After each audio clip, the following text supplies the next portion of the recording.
Ese el escándalo que lo agobiaba. La publicación de decenas de contratos de Pemex firmados por él mismo en beneficio de empresas de su propia familia.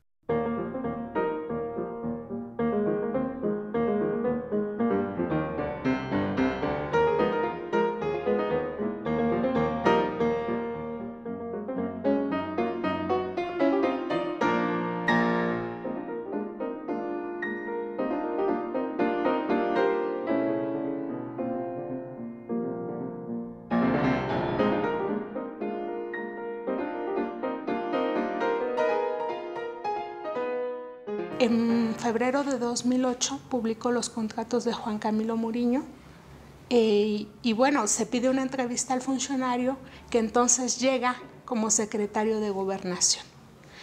El secretario Muriño tiene los documentos, manda a pedir los documentos para ver si era verdad que ya los tenía y finalmente decide no conceder la entrevista. Se publica la información en febrero de 2008.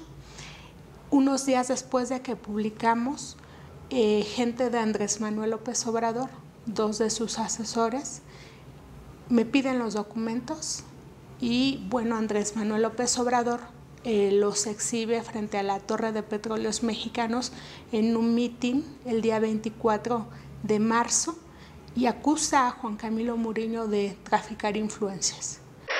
Obtuvo de Pemex contratos millonarios mediante el procedimiento de adjudicación directa para beneficio de su empresa familiar.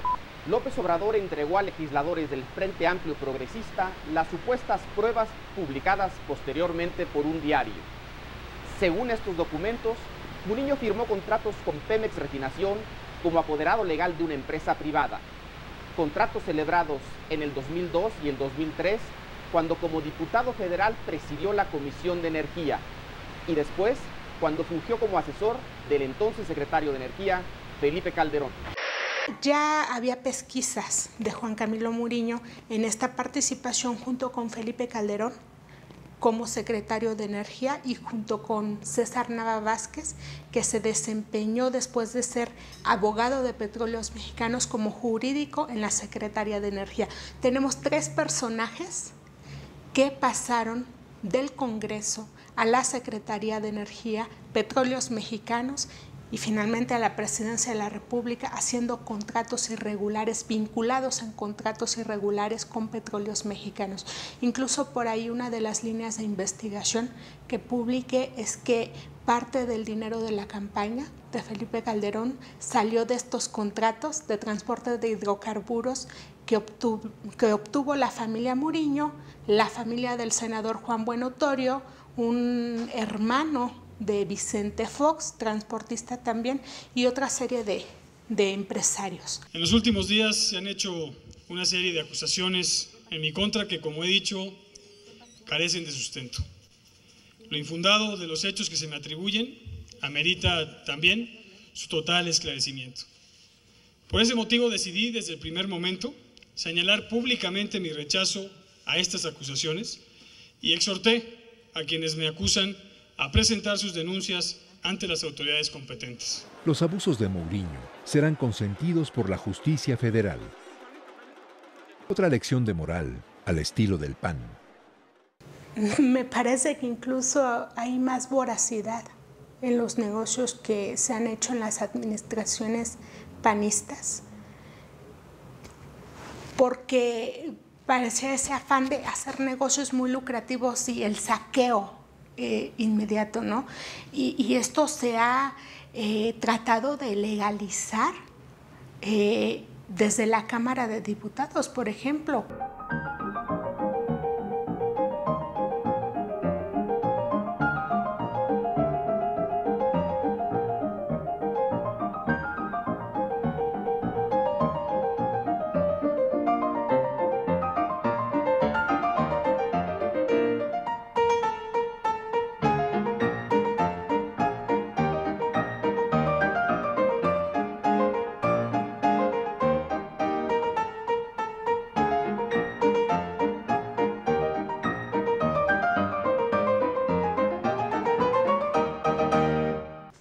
los funcionarios de Petróleos Mexicanos comenzaron un acoso en contra mía por haber publicado la información, pero sobre todo porque le entregué los documentos a López Obrador.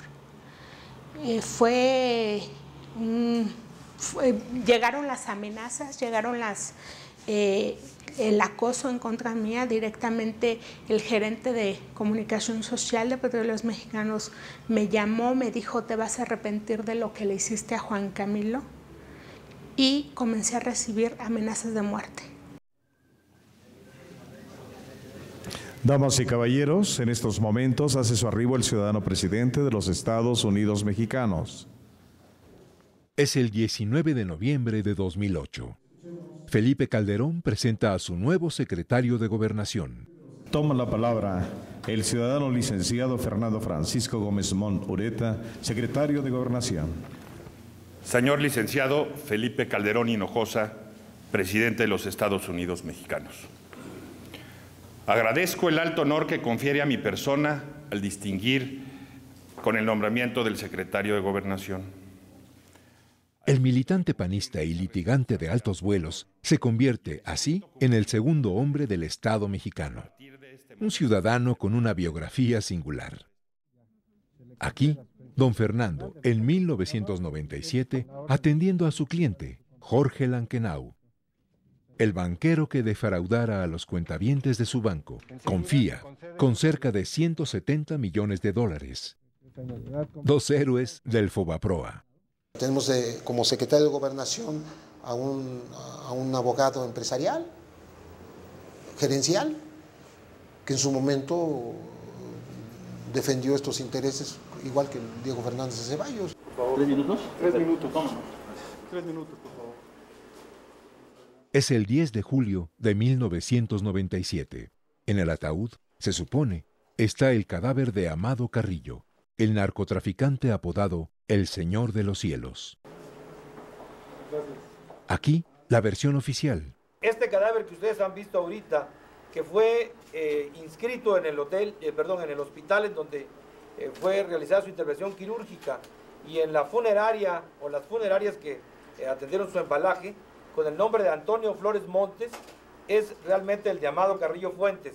La finalidad de las diligencias es esa. El episodio, aún avalado por el gobierno estadounidense, despierta sospechas. Años después, el entonces fiscal antidrogas, Mariano Herrán Salvati, será detenido acusado de peculado.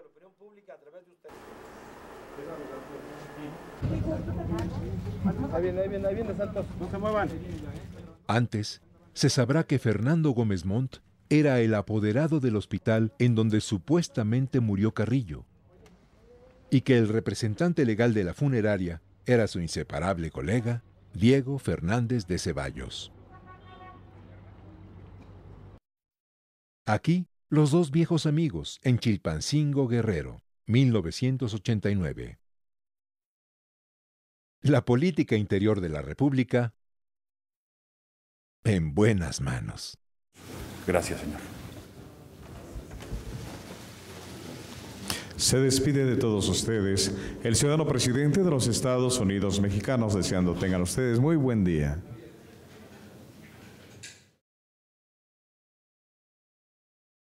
En febrero de 2007, un soldado raso del ejército mexicano percibía un salario de 4,000 pesos mensuales.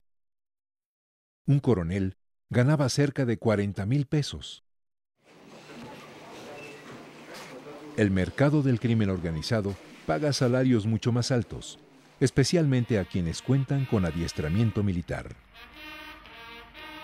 En los últimos 8 años, 150,000 elementos de las Fuerzas Armadas desertaron, muchos de ellos para dedicarse al narcotráfico, el secuestro y el tráfico de personas. El Estado mexicano invierte en la formación de los soldados de la República, y las bandas criminales los emplean.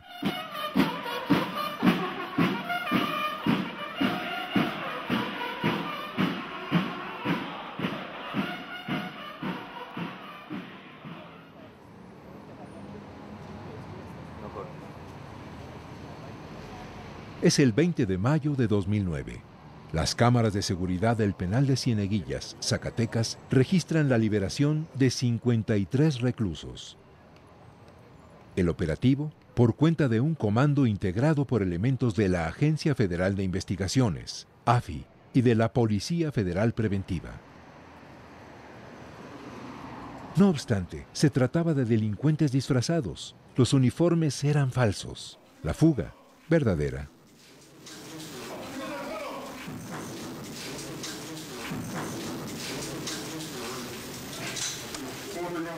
¿Quiénes son estos? Si cualquiera en ese país se puede disfrazar de militar o de policía federal, entonces ya no sabemos a quién nos estamos enfrentando, ¿no? Entonces hay un descontrol. O sea, se le fue al gobierno, se le fueron las riendas de la mano. El poder corruptor, por los enormes recursos económicos que genera el tráfico de drogas, ha penetrado todas las estructuras policiales, ¿no?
...21 de agosto de 2008.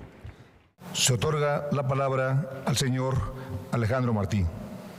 Señores miembros de los poderes ejecutivo, legislativo, judicial, señor jefe de gobierno, representante de los poderes políticos, miembros de la sociedad civil. El empresario Alejandro Martí, padre de un adolescente asesinado por sus plagiarios, habla en el marco de la reunión del Consejo Nacional de Seguridad.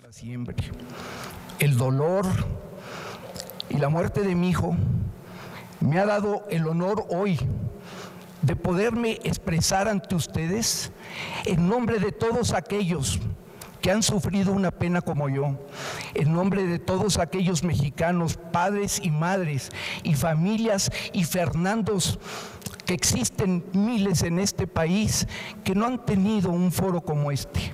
Señores, si piensan que la vara es muy alta, si piensan que es imposible hacerlo, si no pueden, renuncien, pero no sigan ocupando las oficinas de gobierno, no sigan recibiendo un sueldo por no hacer nada, que eso también es corrupción.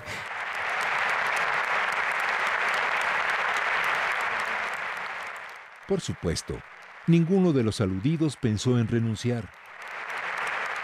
En cambio, todos se muestran conmovidos.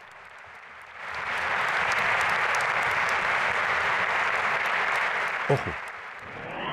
Este funcionario, que tampoco piensa dejar su puesto, es el encargado de impedir que, en México, operen grupos como el que asesinó al hijo del señor Martí. Se llama Genaro García Luna y es el secretario de Seguridad Pública Federal. García Luna ha sido cuestionado por rodearse de colaboradores sospechosos, como Lorena González Hernández, una comandante de la AFI, acusada de participar en el secuestro del joven Fernando Martí, o como Luis Cárdenas Palomino, brazo derecho de García Luna.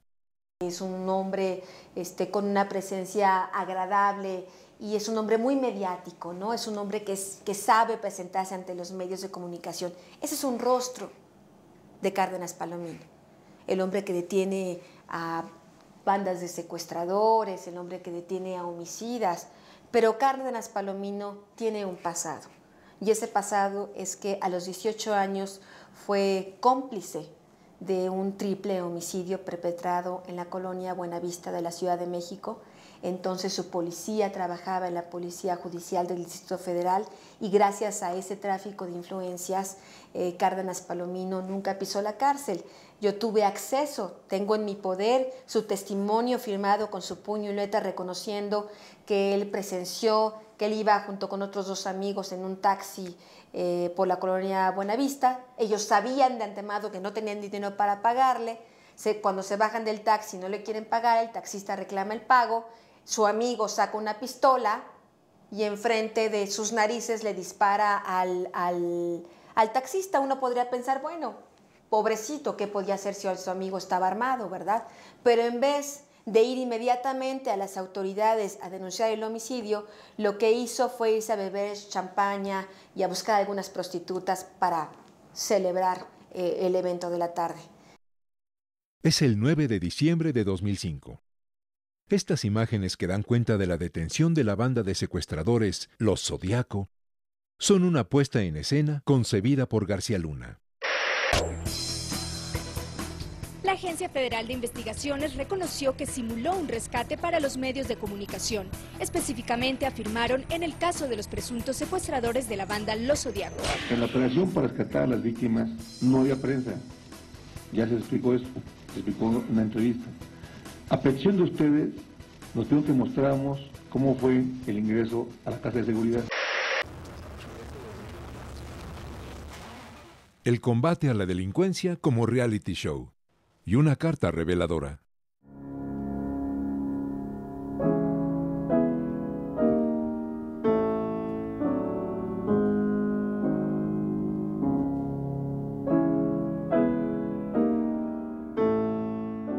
Finalmente di con una carta que Marcos Tinoco Gancedo, alias el Coronel, era un secuestrador del tamaño de Daniel Arismendi, el Mocha Orejas.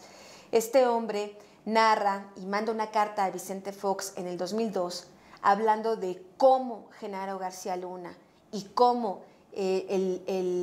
uno de sus policías más cercanos, el Pliego Fuentes, lo habían estado protegiendo, cobrando dinero a cambio de protección y cómo finalmente lo habían entregado a las autoridades ya cuando no les era de utilidad. El problema es que el tiempo le da tristemente la razón a Tinoco Gancedo, porque justamente Pliego Fuentes se va como policía, como encargado de la Policía Judicial al estado de Morelos y es capturado con las manos en la masa, protegiendo a narcotraficantes y protegiendo a secuestradores. 6 fracciones parlamentarias han pedido la renuncia de Genaro García Luna. Por vergüenza, por dignidad, por respeto a los millones de mexicanos que representamos, sírvase renunciar.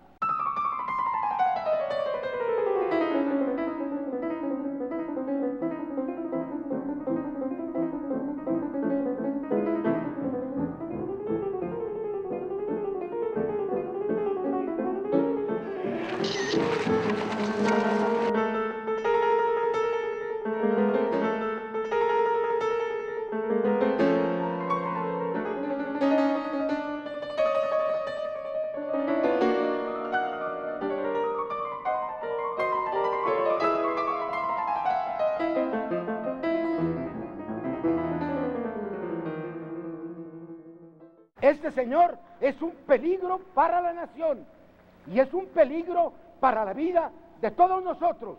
Debe salir por la puerta que entró. Señor diputado Carlos Pérez. Javier Herrera Valles era coordinador de Seguridad Regional de la Policía Federal Preventiva. El comandante Javier Herrera Valles era un operador de órdenes superiores, de tomar cientos de policías federales y llevarlos estado por estado y organizar lo que te decía, la persecución a la delincuencia, pero a ciegas, ¿no? Como con un pañuelo en los ojos, ¿no? No por él, sino porque así es como se organizaba, de la noche a la mañana. Él lo cuenta en una carta, específicamente a Guerrero. Le hablan en la noche del 14 de enero para que el 15 se vaya, con 200, 300 hombres, pero sin ninguna preparación, nada de inteligencia previa. Él denuncia la falsedad de todos estos operativos que no sirven para nada y denuncia a Genaro García Luna y a otros comandantes. Los mandaban, por ejemplo, me platicaba Javier Herrera Valles, que en Acapulco, una plaza muy caliente, una plaza donde se sabe que opera el Chapo Guzmán, los Zetas, el cártel de los Beltrán Leiva, en vez de mandarlos realmente a los puntos álgidos de narcomenudeo, a estar interceptando vehículos extraños en las carreteras, los mandaban a cuidar el malecón, donde no circulan los narcotraficantes, sino los turistas, por poner un ejemplo en qué consiste esta simulación.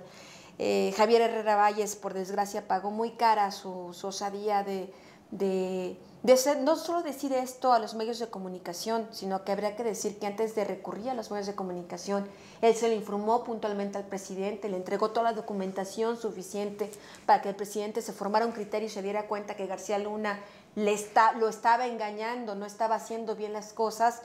Herrera Valles es arraigado el 17 de noviembre de 2008. Tengo información que esto es ordenado por el ingeniero Genaro García Luna y el que orquestó todo esto es Luis Cárdenas Palomino y dos altos funcionarios de la PGR. Eso en su oportunidad lo vamos a demostrar. Y quien pagó los platos rotos, pues irónicamente no, el despedido, el perseguido, no fue Genaro García Luna, fue este comisario Javier Herrera Valles, que hoy está en el penal de máxima seguridad de Nayarit, acusado falsamente de narcotráfico. 6 días después de su detención, Herrera Valles fue señalado como colaborador de una banda de narcotraficantes. No obstante, en enero de 2009, el testigo protegido que lo había denunciado, Víctor Hugo Martínez Rocha, se retractaba.